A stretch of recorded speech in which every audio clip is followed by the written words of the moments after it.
Sebuah perjalanan memang mampu menyisakan cerita tersendiri, termasuk cerita perjalanan saya ke hutan sekitar Waldsee. Sekarang di Eropa sudah mulai masuk musim semi. Itu adalah waktu ketika bunga-bunga sedang mekar-mekarnya. Nah, mumpung hari Minggu nih dan cuaca cerah, saya memutuskan untuk pergi jalan-jalan ke kawasan Waldsee, yaitu danau di tengah hutan yang terletak tidak jauh dari tempat saya tinggal.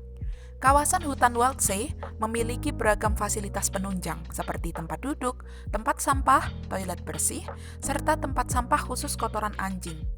Di beberapa titik tersedia juga plakat-plakat yang berisi informasi edukasi bagi para pengunjung yang ingin belajar mengenal ekosistem setempat. Perjalanan ke Waldsee membutuhkan waktu sekitar 20 menit jalan kaki. Sebenarnya, ini sudah kali keempat saya ke sana.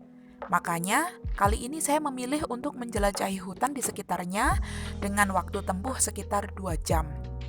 Saya berani berjalan sendirian di tengah hutan karena pertama ini hari Minggu. Dan yang kedua, saya yakin banyak juga orang yang berolahraga di sana. Lagian, bukankah ketakutan terbesar itu asalnya dari pikiran sendiri? Di musim pandemik ini, orang-orang diperbolehkan datang ke Waldsee untuk berolahraga. Namun, mereka juga harus tetap menjaga jarak minimal 1,5 meter. Perjalanan saya kali ini cukup panjang karena harus keluar masuk hutan. Saat keluar dari hutan pertama, saya mendapati tanah lapang yang luas dengan rumput hijau. Kata seorang YouTuber, itu adalah tempat menggembala sapi. Makanya ada kawat pembatas di bagian pinggirnya.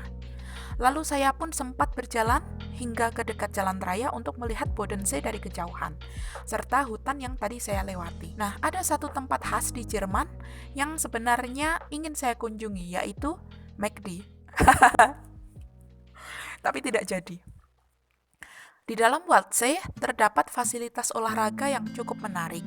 Jadi, pengunjung juga bisa tetap seru-seruan sambil berjalan menyusuri rindangnya pepohonan serta menikmati sejuknya udara di dalam hutan. Lalu pertanyaannya, apakah saya benar-benar tidak takut berjalan sendirian di dalam hutan? Apa tidak takut nyasar ke alam gaib misalnya? Nah, jenis hutan di Indonesia dan di Jerman jelas berbeda. Di Indonesia, mana berani saya masuk hutan sendirian? Nah, di Jerman, khususnya di kawasan Waldsee ini, jenis tumbuhannya hanya berupa pohon-pohon pinus. Kemudian, jalur-jalur di dalamnya juga sering dilalui banyak orang. Bahkan, sinyal kartu seluler dan internet pun mampu menjangkau hingga bagian terdalam hutan. Jadi, kalau ada kejadian tidak terduga, petugas bisa segera datang untuk memberikan pertolongan. Hal yang cukup berbahaya di dalam hutan Waldsee adalah risiko pohon yang tumbang.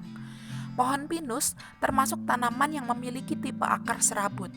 Nah, dengan tinggi yang menjulang, pohon ini akan mudah tumbang saat terkena angin kencang. Makanya di beberapa titik saya harus melewati rintangan yang menghalangi jalan. Oleh karena itu, sebelum menjelajahi hutan, saya pastikan dulu bahwa cuacanya sedang bagus. Namun sebenarnya satu hal tersulit yang saya alami di dalam hutan bukanlah saat melalui rintangan atau tanjakan, melainkan ketika harus memilih jalan di persimpangan. Mungkin memang seperti itulah hidup. Kita harus memilih, kemudian menjalani sepenuhnya dan bersiap atas segala konsekuensinya. Namun tentu dalam memilih tersebut ada pertimbangan-pertimbangan tertentu yang sudah kita pikirkan, dalam artian tidak ngasal. Yang terakhir, ketika sudah selesai menempuh perjalanan dan mendapatkan suguhan pemandangan yang menakjubkan, yaitu bonus, lelahnya pengalaman selama menjelajahi hutan jelas tidak akan pernah tergantikan.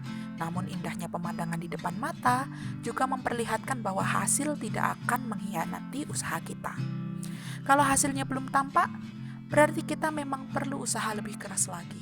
Mungkin seperti itu. Tetap semangat, terus bergerak, terus berkarya. Terima kasih dan sampai jumpa.